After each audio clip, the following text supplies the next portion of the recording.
Bonjour mesdames et messieurs, je suis tout à fait ravi de vous retrouver dans cette nouvelle édition dans votre émission hebdomadaire Indice, votre fenêtre sur le monde des chiffres, sur le monde de l'économie égyptienne. Pourquoi la Banque mondiale a prévu une hausse de la croissance de l'économie égyptienne à 5,5% dans la prochaine période? Qu'est-ce que ça veut dire une inflation moyenne en Égypte et sous contrôle? Et pourquoi même le FMI, ou le Fonds monétaire international, a fait l'éloge de l'expérience égyptienne dans le domaine des PME ou les petites et moyennes entreprises. Donc encore une fois, vous êtes les bienvenus. Et tout de suite, nous allons commencer nos analyses et nos discussions avec un invité de marque, un conseiller économique, si je puis dire, une personne tout à fait spécialiste dans le domaine de développement durable, non seulement au niveau de l'Égypte, mais aussi au niveau de la région du Moyen-Orient et du Nord d'Afrique. Il s'agit de M. Nadim Samna, notre grand analyste économique. Monsieur Nadim, vous êtes toujours le bienvenu sur NAL TV International. C'est toujours un plaisir.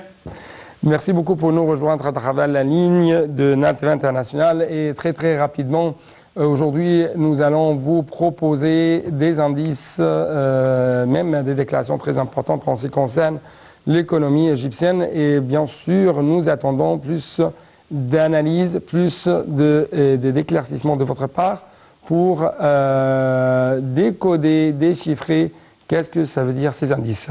L'indice, tout d'abord, nous avons un indice très important. Il s'agit du rapport perspective économique mondiale publié par la Banque mondiale récemment, qui a mis en évidence un certain nombre d'indicateurs positifs concernant l'économie égyptienne. Par exemple, la Banque mondiale a prévu une hausse de la croissance de l'économie égyptienne à 5,5% lors de l'exercice 2021-2022. Ma première question, c'est pourquoi la Banque mondiale a fait de telles prévisions positives pour l'économie égyptienne? Alors pourquoi si l'économie égyptienne, si la Banque mondiale elle considère que l'économie égyptienne va bien, c'est que ça va bien. Mais c'est pas une surprise. Je dirais l'économie égyptienne était déjà parmi les rares pays à avoir une croissance en 2020 et plus tard. Et donc c'est tout à fait normal que ça soit que l'Égypte fasse partie des pays qui continuent d'avoir une croissance cette année, même dans les années après. Alors les secrets, c'est pas vraiment un secret. L'État égyptien applique des réformes depuis de très longues années qui ont commencé déjà à porter leurs fruits avant la crise de coronavirus.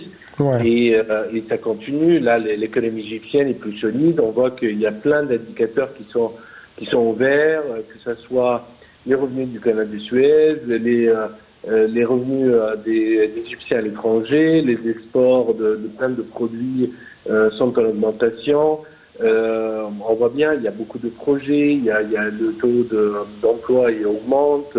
Il y a vraiment beaucoup d'indices positifs qui font que au final, on a une croissance de 5,5%, en tout cas des prévisions de croissance de 5,5% et qui doivent augmenter. Je veux dire, là, on vit quand même dans une situation où la crise du coronavirus continue de peser sur l'économie. Et en tout cas, on espère que dans les prochaines années, on puisse avoir une sorte de croissance long terme qui oscillera entre 6 et 8%. Oui. En fait, selon le rapport de la Banque mondiale, il y a toujours des raisons qui ont été avancées par les experts de la Banque mondiale en ce qui concerne la croissance de l'économie égyptienne lors de l'exercice 2021-2022. Par exemple, l'amélioration de la demande extérieure des principaux partenaires commerciaux, en plus de l'expansion de TIC, en plus de l'extraction de gaz et de l'amélioration de la performance du secteur du tourisme. Donc, encore une fois, comment vous avez analysé de telles raisons, de telles conditions proposées par la Banque mondiale et qui ont mené, selon les prévisions des experts de cette institution internationale, à la hausse de la croissance économique de l'Égypte? Il y a bien sûr toutes ces raisons, tous ces facteurs contribuent à la forte croissance d'Égypte. Lorsqu'on parle de l'augmentation générale de la demande à l'étranger, et il est vrai que, surtout en Europe, l'année 2020 a été catastrophique en termes de croissance, c'est en termes en fait économiques. Donc là, il y a un rattrapage. On voit que avec l'ouverture de la vie en Europe, les Européens, ils ont une envie de consommer, ils ont une envie aussi de voyager, ils ont envie de faire plein de choses, tout ce dont ils étaient, on va dire, plus ou moins privés pendant les mois de confinement, etc. Donc on voit qu'ils font appel à l'Égypte, aux produits égyptiens. Ils viennent en vacances en Égypte, pour profiter du soleil égyptien. Et bien sûr, il y a le gaz égyptien qui contribue à cette croissance parce que les prix du gaz ont augmenté. On voit que l'Égypte, toute la stratégie de l'Égypte en matière énergétique avec tous les usines de liquéfaction, l'export du gaz liquéfié à l'Europe qui s'intensifie, qui augmente. Donc, bien sûr, c'est toujours beaucoup d'argent et qui permet à l'État de dépenser dans d'autres secteurs. Donc, à propos du gaz, à quel point vous trouvez qu'il y aura une sorte de demande plus hausse dans la prochaine période? Et je pose cette question à la lumière et dans le cadre même de ces conditions imposées par le Covid-19 sur l'économie mondiale. Après, disons, le secteur gazier, il n'est pas tellement, on va dire, impacté par le Covid-19. Mais là, on voit le pétrole, les prix du pétrole augmentent et dépasser $80. On se rappelle encore, il y a quelques années, le pétrole était à $30. Donc, on parle quasiment d'un triplement du prix. Et toutes les prévisions, on va dire, prédisent une augmentation, une poursuite de l'augmentation des prix du pétrole. Le gaz, il accompagne cette hausse, et surtout qu'il y a eu des tensions entre, on va dire, l'Europe et la Russie. La Russie qui est le principal fournisseur de gaz de l'Europe, et du coup, les pays européens cherchent d'autres fournisseurs. Il y a l'Algérie qui est proche de l'Europe, mais qui n'a pas forcément toute l'infrastructure nécessaire, et il y a l'Égypte. Donc on voit que l'Égypte devient le hub régional du gaz, on va dire, à l'est méditerranéen. Et du coup, c'est pour ça aussi qu'on voit une augmentation des volumes de gaz à destination de l'Europe. Justement, il y avait d'autres raisons proposées par la Banque mondiale en ce qui concerne pourquoi il y a une sorte de prévision d'une plus grande croissance de l'économie égyptienne dans la prochaine période. L'une de ces raisons, c'était bien sûr la forte consommation à l'intérieur de l'Égypte, mais aussi la bonne maîtrise des pressions inflationnistes. Et c'est un indice très important, souligné même par le FMI, le Fonds monétaire international, qui a déclaré que l'inflation moyenne en Égypte est sous contrôle. Et donc, comment vous avez vu l'importance de telles raisons en ce qui concerne l'inflation en Égypte? On voit bien que dans un environnement où l'inflation galope dans tous les pays, là, aux États-Unis, par exemple, l'inflation a atteint 7%. 7%, c'est l'inflation la plus forte aux États-Unis depuis 1982. Et depuis 40 ans. Et aujourd'hui, on a toujours au niveau des niveaux d'inflation similaires à, on va dire, à ces 2-3 dernières années. Donc c'est un signe que l'économie arrive à absorber ces chocs inflationnistes venus de l'extérieur. Et bien sûr, plus l'inflation est stable, plus ça veut dire que l'économie elle-même est stable, ça veut dire qu'on peut planifier, qu'on peut prévoir l'avenir, qu'on peut engager des investissements à long terme parce qu'on a des données stables, etc. Vous savez, enfin, là, la croissance, on va dire, l'inflation mange la croissance. C'est un terme comme ça. Donc, moins on a d'inflation, plus on a de la croissance. Oui. Encore une fois, si je parle un peu plus de l'expansion des TIC ou l'expansion des secteurs de la technologie des communications et de la technologie ici en Égypte, ce secteur s'avère de plus en plus prometteur aux yeux des institutions internationales. Justement, même, il y avait une déclaration faite par les responsables de ce domaine. L'Égypte va construire le plus grand câble sous-marin de télécommunications en Afrique. Donc, de votre point de vue, comment vous trouvez l'avenir de ce secteur sur le terrain? Ben, d'abord, il faut quand même rappeler que comme il y a le canal de Suez pour le transport maritime, pour que les gros bateaux de marchandises traversent les océans, donc ils passent par le canal de Suez, eh ben, c'est pareil pour les câbles sous-marins. Ils passent, c'est-à-dire tous par l'Égypte. En tout cas, une grande partie du trafic Internet, du trafic de données dans le monde, passe par l'Égypte, passe par les câbles sous-marins qui traversent l'Égypte. Ouais. Donc c'est pour souligner l'importance de l'Égypte, de sa position géographique, on va dire, dans le monde. Et c'est vrai que l'Afrique souffre du manque d'infrastructures, on va dire, de transport de données. Surtout qu'il y a beaucoup de pays cloisonnés en Afrique. Il y a beaucoup de pays en Afrique qui n'ont pas un accès à la mer. Donc le fait d'avoir un câble africain qui peut traverser beaucoup de pays, qui peut favoriser les échanges de données entre les pays africains, et c'est certainement une bonne chose pour l'Afrique.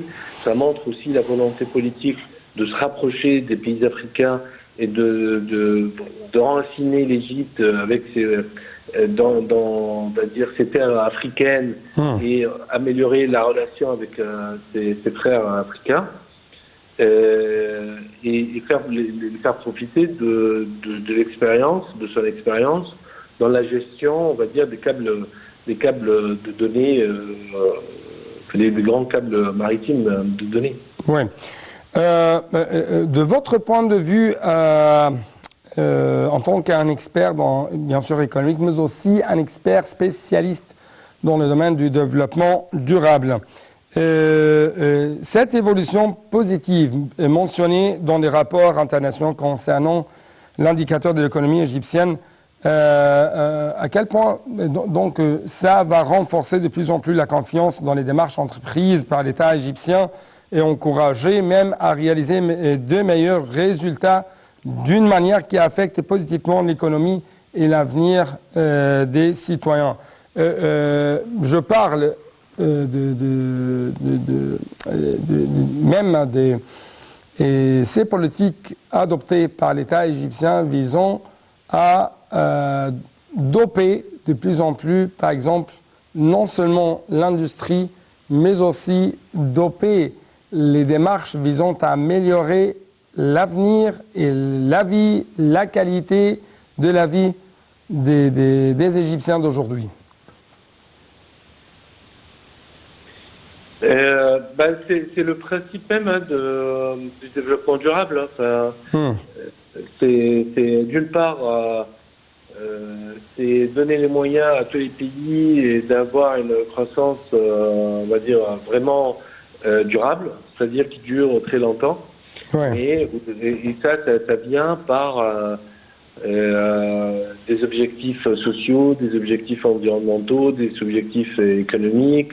Et on voit bien que pour avoir de la durabilité, il faut lutter contre la pauvreté, lutter contre la faim, accéder à un bon niveau d'éducation. En tout cas, il y a beaucoup d'objectifs qui paraissent évidents. Et le but d'avoir le développement durable, c'est proposer un programme assez complet pour que les pays l'appliquent et l'utilisent pour aligner leur politique à la fois sociale, environnementale et économique. Ouais. Voilà, c'est assez simple. Enfin, quand on y pense, ça paraît assez simple. Après, dans la réalité, le fait d'implémenter de nouveaux programmes, ça veut dire qu'il y a beaucoup de changements, il y a un changement de mentalité qui doit s'opérer à tous les niveaux de l'appareil exécutif de l'État. De plus, on va dire, vers la population. Ouais. Là, aujourd'hui, on parle de... Voilà, on essaye d'implémenter, d'augmenter tout ce qui est recyclage, par exemple, parce que c'est important que la population commence à comprendre c'est quoi le bénéfice de recycler et de faire l'effort de recycler les entreprises pareilles. Il y a plein de points là, c'est tellement large. Oui, mais l'un des éléments les plus importants, c'est, si je peux dire, c'est le temps. Le président de Stasis a mis l'accent à maintes reprises sur l'importance de facteurs de temps dans l'accomplissement des projets et dans l'accomplissement des méga-projets. Donc, comment vous avez observé cette performance record dans l'exécution de grands projets très essentiels, et notamment dans le domaine de l'infrastructure? Bien sûr, ça fait partie, le fait d'avoir une bonne infrastructure. Lorsqu'on construit une route, on ne la construit pas pour 1 an ou 2 ans, c'est vraiment du développement durable. C'est pour que cette route dure plusieurs dizaines d'années. Et c'est cette route-là qui va désenclaver des populations qui sont peut-être isolées, qui va leur permettre d'accéder à des lieux d'emploi, qui va permettre aussi aux entreprises de produire et d'exporter, ou en tout cas de transférer leurs marchandises. C'est bien sûr tous les gros projets, puis les projets spécifiquement, là par exemple, tous les projets on va dire agricoles que l'État a entrepris pour lutter contre la faim. Là, le citoyen, il voit bien qu'aujourd'hui, le prix de certains denrées est stable. C'est grâce à tous ces projets agricoles qui ont permis d'assurer la sécurité alimentaire de l'Égypte. Là, je veux dire, il y a plein d'exemples. Aujourd'hui, toujours dans le domaine alimentaire, l'Égypte n'importe plus de poulet, par exemple. Là, ça y est, on a assuré ça en interne, en local. Là, tous les projets technologiques, là, on voit, il y a plein d'usines qui permettent de limiter, l'import de l'étranger. Et on essaie toujours de réfléchir un peu plus loin pour augmenter la valeur ajoutée de l'industrie égyptienne et des produits égyptiens. C'est bien sûr. Puis on voit bien que pour le président, il a en tête le programme de développement durable. On voit qu'il a déjà lancé plusieurs appels pour, par exemple, réduire l'obésité, pour améliorer l'alimentation, mieux diversifier l'alimentation, parce qu'on se rend compte qu'une meilleure alimentation, c'est une meilleure santé. Ça veut dire moins de dépenses, de santé un peu plus tard, une amélioration de l'espérance de vie. Les bénéfices sont multiples et divers. Oui. Avant d'arriver au domaine de PME, récemment, bien sûr, il y avait des déclarations, mais aussi des réactions de la part du président égyptien Fattah al-Sisi et de la part de la presse nationale en ce qui concerne l'industrie égyptienne. Par exemple, nous tenons à transférer la technologie chinoise de pointe à l'industrie égyptienne. M. Abdel Fattah al-Sisi mène une sage politique de localisation des industries. L'État égyptien a contribué à la formation des ingénieurs aux applications de la 4e révolution industrielle. Donc, c'est presque parmi les grandes déclarations faites récemment en ce qui concerne l'industrie égyptienne. Est-ce que vous pouvez nous donner ou nous révéler votre réaction en ce qui concerne ce domaine d'industrialisation égyptienne? C'est une des priorités de l'État, bien sûr. On voit que là, par exemple, l'État est très enclin à raviver l'industrie automobile. Il cherche des partenaires technologiques pour l'accompagner et on voit tout de suite, on va vers, par exemple, les véhicules électriques, parce que c'est les véhicules, donc là on parlait du développement durable, Ouais. C'est ce qui permet de lutter contre le réchauffement climatique. Et puis de toute façon, on voit que c'est l'avenir, donc autant rejoindre le troupeau de tête et avoir un véhicule électrique égyptien. Oui. Oui. Pardon. Oui, je vous écoute toujours. Bien sûr, et puis dans tous les domaines, et les chefs de l'État, ils voient, par exemple, l'Égypte importe plein de produits qui peuvent être facilement remplacés par la production locale. Il suffit juste de créer l'environnement et l'écosystème favorable à ça, et pour orienter aussi peut-être des hommes d'affaires, créer des partenariats entre l'État et le secteur privé, Ouais. pour petit à petit, oui, produire ces, on va dire, ces produits sur place. Oui, oui. Si bien sûr, nous allons jeter plus de lumière sur le domaine de petites et moyennes entreprises, PME, en Égypte, on va trouver qu'il y avait une déclaration très intéressante de la part du directeur exécutif du Fonds monétaire international en ce qui concerne l'expérience de l'Égypte dans ce domaine. Il a dit, par exemple, qu'il est important que le taux de croissance positif soit lié à la création de plus d'opportunités d'emploi. Selon lui également, la solution au problème de ralentissement de la croissance mondiale et de réduction de l'impact négatif de l'inflation et des prix élevés sur les citoyens réside dans la relance de l'économie et la création d'opportunités d'emploi, ce qui hausse les revenus en concomitance avec une augmentation de la productivité. Est-ce que vous pouvez nous donner plus d'explications, plus d'éclaircissements en ce qui concerne cette déclaration faite par le directeur exécutif du Fonds monétaire international? Ce qu'on disait tout à l'heure, l'inflation, elle mange la croissance.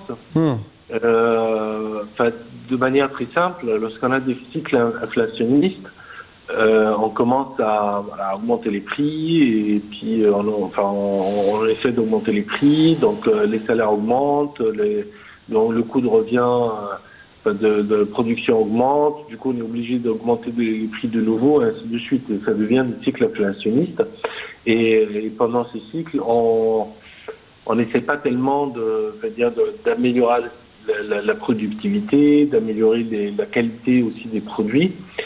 Et du coup, on est un peu, on a toujours, on réfléchit uniquement prix. Mais lorsque l'inflation est stable, là, on commence à réfléchir un peu plus à améliorer, par exemple, l'appareil productif, à entraîner ou à former les employés pour qu'ils deviennent plus productifs, pour qu'ils soient plus rapides, qu'ils améliorent la qualité de leur travail, etc. Au final, les entreprises et l'État, bien sûr, dans les lieux, les entreprises améliorent ce qu'on va appeler la productivité, qui vient principalement de deux sources. Il y a le capital et on va dire, le facteur humain.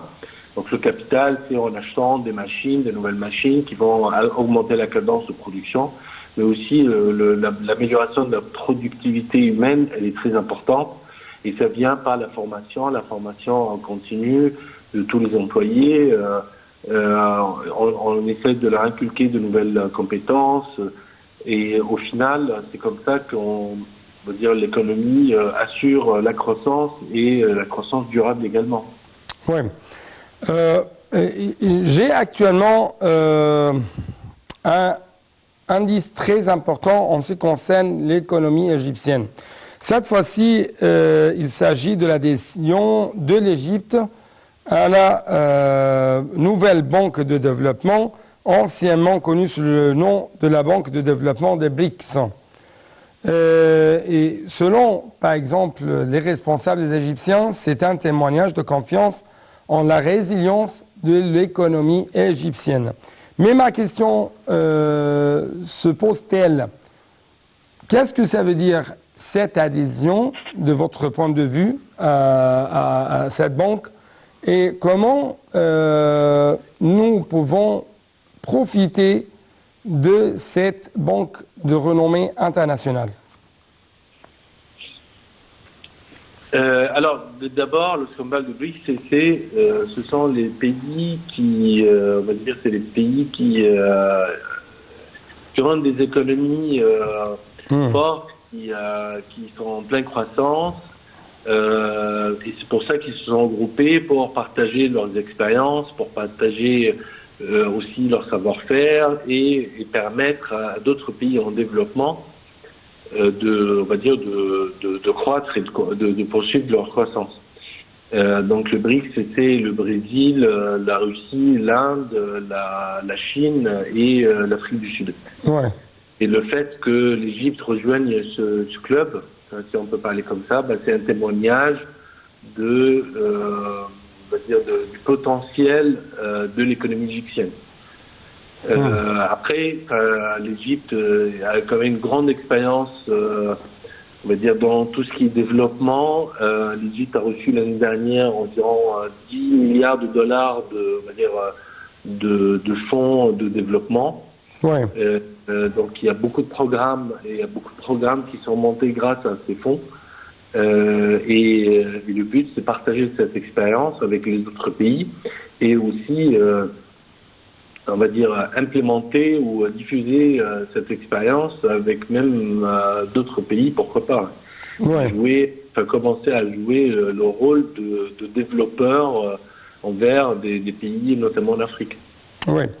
Ma dernière question, ou mon dernier indice, ça sera l'Égypte est au top des pays attractifs pour les investissements au niveau africain, au niveau du continent africain. Selon la Rand Merchant Bank, cette institution financière sud-africaine. Qu'est-ce que cela veut dire pour vous en tant qu'un expert dans le domaine de l'économie? Oui. Oui. Oui. C'est toujours la confirmation. Hein. Là, ça fait des années qu'on dit que l'économie égyptienne se porte bien. Alors, on voit qu'il y a eu plusieurs années. L'Égypte a attiré beaucoup de fonds directs d'investissement en Afrique, même dans la région arabe. L'Égypte fait partie des premiers pays, le premier destinataire d'investissements étrangers. Ouais. Et dans tous les domaines, que ce soit dans la grosse infrastructure ou dans les domaines des startups voilà, ça confirme la capacité de l'Égypte. C'est une population assez large, une population jeune, c'est un pays qui est en développement. Ouais. Il y a une volonté politique de vraiment d'augmenter, d'améliorer l'état de la qualité de vie des citoyens. Ouais. Et c'est tout naturel que ça se traduise par des résultats et c'est une reconnaissance des efforts que les Égyptiens entreprennent tous les jours depuis quelques années. Oui. Monsieur Nadim Samna, je dois vous remercier infiniment, vraiment infiniment pour de tels éclaircissements de votre part parce que nous avons vous proposé des indices très intéressants, très importants qui ont révélé comment l'économie égyptienne s'améliore vraiment sur les terrains. Merci beaucoup encore une fois. Et c'est la même chose pour vous, chers téléspectateurs. Merci pour votre attention et à la prochaine.